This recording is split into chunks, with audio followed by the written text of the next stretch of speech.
the frost interviews. I see that somebody there is saying, we're speaking too loudly. Okay. Now, you all know about the frost interviews, particularly my famous one with Richard Nixon, which is now available actually on DVD. But this evening is going to be, I think, the culmination of my career, because in the 400th anniversary year, when he departed from us, we have tonight none other than the Bard of Avon himself. So, ladies and gentlemen, I think we do. Mr. William Shakespeare.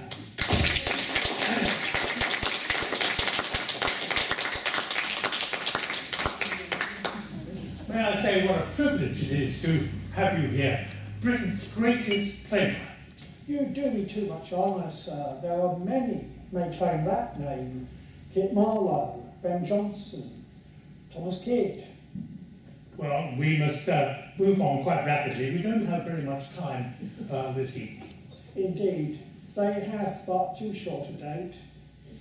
Well, anyway, let me ask you first about your early career. You were born in Stratford-upon-Avon in, I think, 1564. The year of the plague. Over 200 people died, and most of the infants. Fortune smiled on me, luckily. Luckily for us that you're here, of course.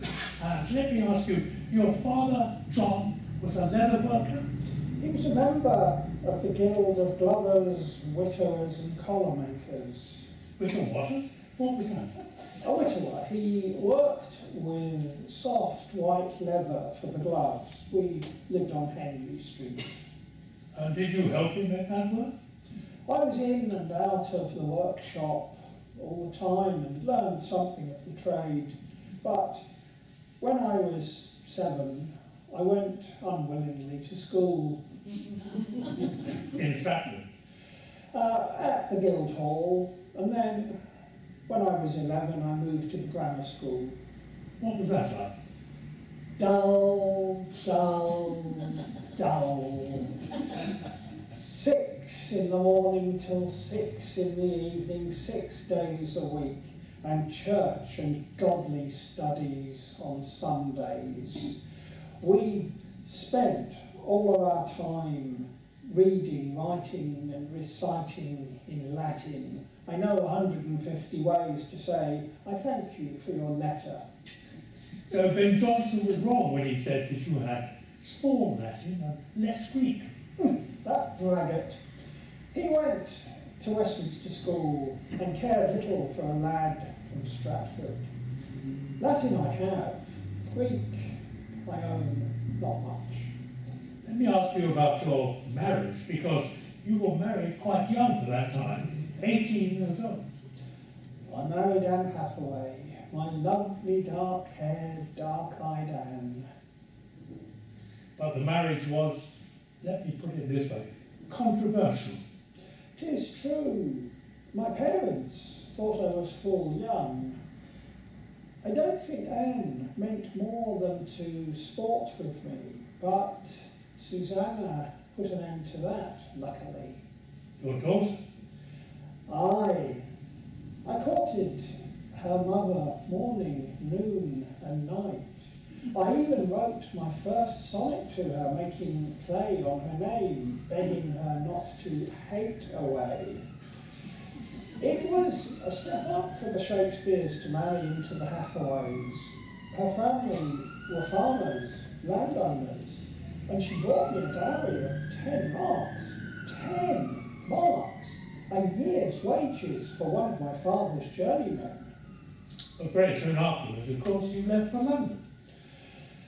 My father had suffered reverses, and we had 3 children. The twins, Judith and Hamlet, had followed Susanna. I filled in for a few years with acting jobs and schoolmastering, but I wanted to write plays, and for that it had to be London. It wasn't that I loved Anne less, but the playhouse more. So, yes, So I left for London. I read somewhere that in fact you left because you were caught poking deer on the estate of Sir Thomas Lucy at Charlcote. I won't deny that I took the odd rabbit from time to time, but there were no deer at Charlcote, so I could not have taken one, could I? Don't you think it was rather wrong of you to leave your wife and family and go up to London? I am not bound to please you with my answer. True. So how did you travel to London? That first time I walked 85 miles. It took me 4 days and it was hot work. In the winter, many of the lanes are impassable with mud and ruts, and in summer they dry out and turn the horses' hooves, laming them.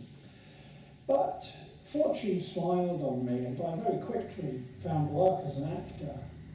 So all that talk about you holding horses' heads and running errands for people isn't true? Nay, I had money enough to look for acting work from the first. I had lodgings in Bishopsgate within the city walls. Now, at that time, going to London for a young man, a young playwright or actor, was rather precarious, and many a young man would have found a patron who was rich and influential. And in fact, you were writing sonnets to the Earl of Southampton. I wasted much time on that. I lived in Stratford for a year or so, around 1592, 94. When the theatres were closed by the plague, we had a vogue for the sonnet then, and we were awash with them. So your sonnets weren't very effective? Nay. As well, try to get blood from a stone as loosen the purse strings of my Lord Southampton. A lovely lad, but wayward. At that time, how shall I put this? It was permissible for a man to admire another man's beauty. Oh, why not? To be in love with another man. Oh, why not? He was beautiful indeed, and I often urged him to breed. Now, you wrote sonnets to him, and I have one here. Shall I read it? A woman's face with nature's own hand painted, hast thou, the master mistress of my passion. A woman's gentle heart, but not acquainted with shifting change, as is false women's fashion. An eye more bright than theirs, less false in rolling, gilding the object whereupon it gazeth, a man in hue, all hues in his controlling, which steals men's eyes and women's souls amazeth. And for a woman wert thou first created, till nature, as she wrought thee, further doted, and by addition me to thee defeated, by adding one thing to my purpose no thing. But since she pricked thee out for women's pleasure, mine be thy love, and thy love's use their measure, their treasure. Let me see that folio. Why hast thou put them in this such? Are they in the wrong order? 'Tis not the order I wrote them. Well, we didn't know what the order was, and people had to guess. 'Tis no matter. Anyway, so let's move on to your career.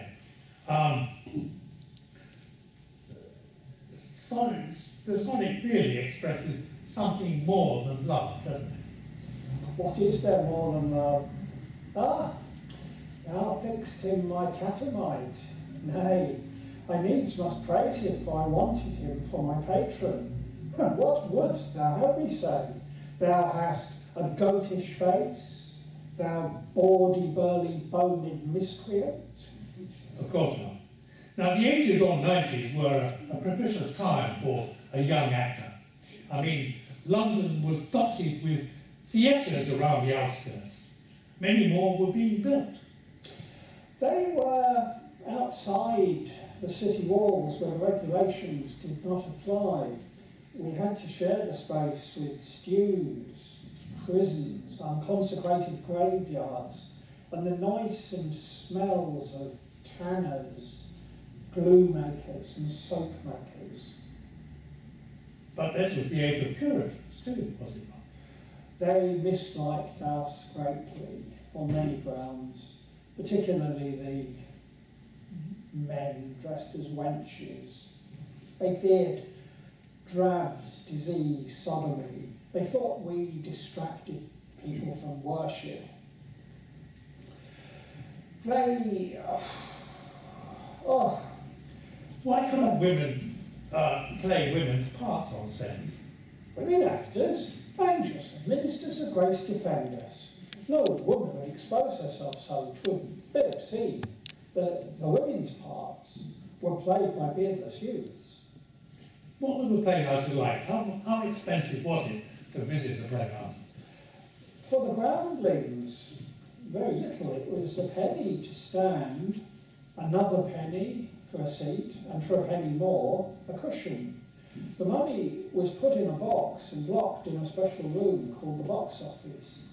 The wenches sold apples and pears, but the players misliked that, for they would throw them at us if they thought the play not good enough. Now, this was a time in the 90s when your genius was flourishing. We had plays like Two Gentlemen of Verona, A Midsummer Night's Dream, Merchant of Venice, Romeo and Juliet. Love's Labour's Lost, Love's Labour's Found. Love's Labour's Found? Know you not that play? No, we don't know that one. It's disappeared. Ah, so Love's Labour's Found were lost. Tis a pity. I liked that one. Was it about this time that you were described as an upstart crow? Ha, poor Green's groat's worth of wit. A groat was all it was worth. I know not what I had done to make him hate me so. He thought himself above me in the social scale and was angry that my plays were thought better than his. Well, But why a crow? my black clothes. It takes much dye to make black cloth. He thought I was flaunting my success. He died soon after. But he also said that you were beautified with their feathers. That implied that you were a plagiarist. What is that? A plagiarist, somebody who steals other people's material, their plots and maybe their words. What of it? We all did that. But these years of success for you were also a time of tragedy. It was the time of the death of your son, Hamlet. He should have died hereafter. There would have been a time for such a word. You were a respectable citizen in London, but you also had a reputation for frugality. I sent my money home to Stratford. I had a wife and 3 young children to support, and Anne was ever a good housewife and husbanded our money well. Without her, I could never have bought a new place. Really? Indeed. Everybody trusted Anne. Even her brother's servants trusted their small savings to her to treasure. Going back to the sonnets, we've mentioned the ones addressed to a young man, but there are others addressed to a dark lady, or even a number of young dark ladies. I was away from home for long periods of time, and I missed my wife greatly. My sonnet to Winter was written to her. So they were addressed to Anne? Yes. Well, in fact, let's see. That's very interesting, because we managed to speak to Anne sometime recently, and we obtained an interview from her. Would you like to see it? Oh yes, I would love to see Anne. Where is she?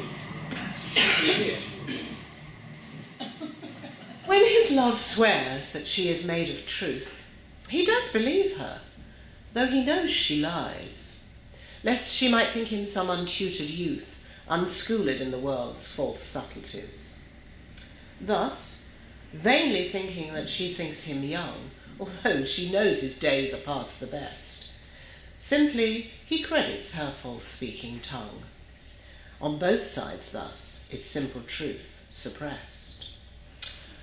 But wherefore says she not she is unjust? And wherefore says not he that he is old? Oh, love's best habit is in seeming trust, and age in love loves not to have years told. Therefore she lies with him, and he to me, and in their faults by lies we flattered thee. That's very moving. But you also wrote a sonnet, I think, to Anne herself. It's one of my favourites. Would you like to read it to me? Yes. It's the one which is about winter.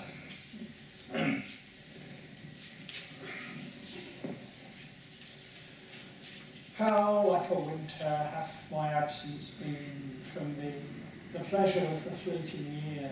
What freezings have I felt, what dark days seen, what old December's bareness everywhere.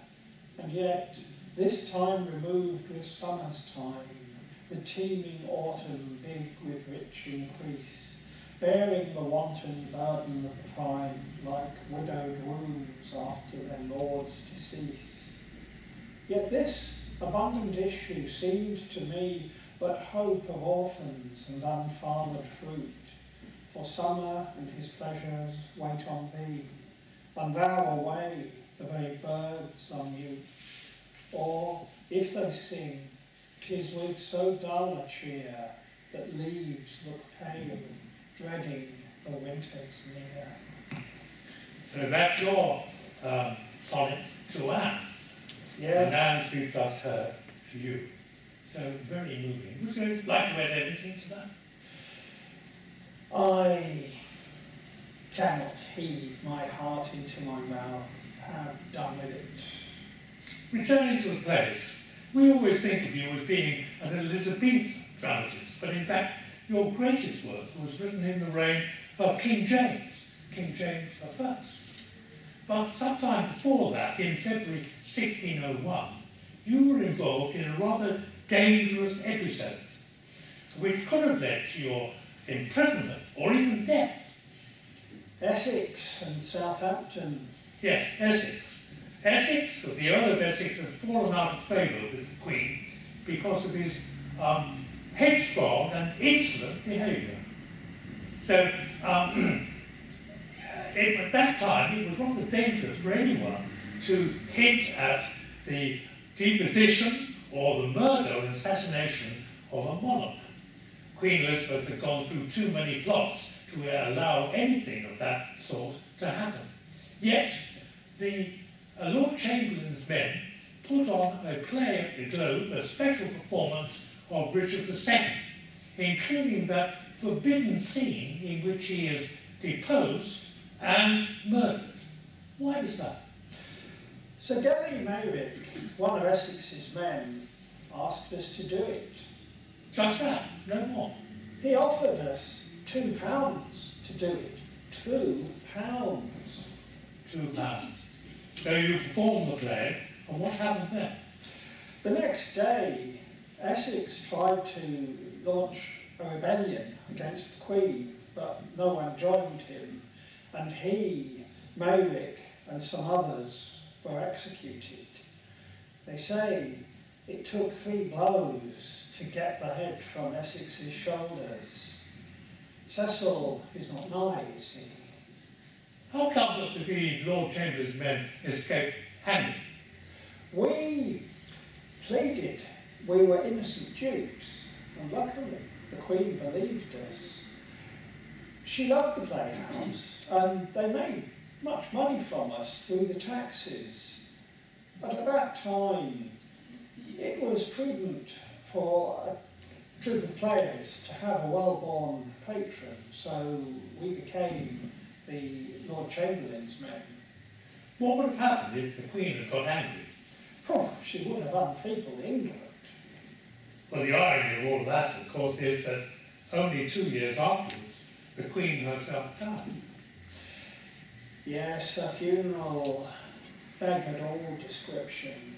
The carriage she rode on burned on our sight, crowds of people weeping and sighing, and a great procession all the way to the Abbey, and the King arriving hot foot from Scotland.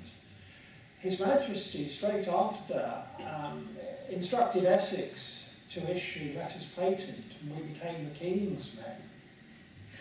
During that reign of James I, of course, your best and the flower of your genius was actually staged. Plays like Othello, King Lear, Macbeth, Antony and Cleopatra, Coriolanus, Timon of Athens. I never really finished that last. The King was interested in writing.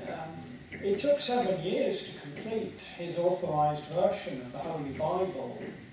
He was interested in witchcraft too, both sides of the coin, you might say. And all the while you were accumulating great wealth and property in Stratford. I loved London, but my heart was with my family in Stratford. It was my home from 1597, and I always meant to end my days there. Now, moving on towards the end of your life, it was nearing its end in 1616, when that was not a very auspicious year for the Shakespeare family, was it not? Because Judith, your daughter, married a ne'er-do-well, a rather unsavoury character, a vintner called Quinny. Aye, they were excommunicated for getting married in Lent, and we had to pay a fine to get them off. And then, within less than a month, he was fined 5 shillings for unlawful fornication. The poor wench died having the child. On April the 17th, your sister's husband died, leaving her a widow. And only 6 days later, you yourself died, having made some adjustments to your will. Not bad for the son of a glovemaker. You left a considerable estate, £350 in cash, 4 houses, and a great deal of land. As I say, not bad for the son of a glovemaker. But in your will, you said that you left your, unto my wife, my second best bed, with the furniture, that's the bedclothes and the curtains. Why second best? What was that about? The best bed, the one for visitors, went to the heir, Susanna. Anne had her widow's rights to 1/3 of my estate, but I wanted her to have the marriage bed, our bed. These are personal matters. Why would you quarrel with me? I think actually we ought to leave it at that, but men as old as we are can always part in peace, so give me your hand, sir. Ladies and gentlemen, William Shakespeare.